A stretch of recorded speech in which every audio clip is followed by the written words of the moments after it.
ফজরে যান নাই, আল্লাহ বলেছে ফেরেশতাদেরকে থাক, লিখিস না, জোহরে আসবে।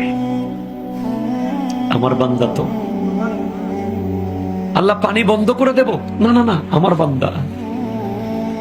খানা বন্ধ করে দেব, না না না, আমার বান্দা। আমি না গাফফার, আমি আল্লাহ না ক্ষমাকারী। আল্লাহ দোষগুলো দুনিয়াকে দেখাই দেব, না না না, আমি সাত্তার।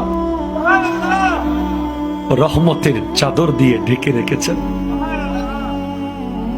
আপনি জান নাই, আপনাকে হাইয়া আলাস সালাহ বলার পর আবার হাইয়া আলাল ফালাহ বলেছেন। হাইয়া আলাস সালাহ বললে হতো, ফালাহ কেন বললো? আরে তোর লাভের জন্য আয়। আমি আল্লাহকে তুই সিজদা করবি, লাভটা আমার হবে না, তোর হবে।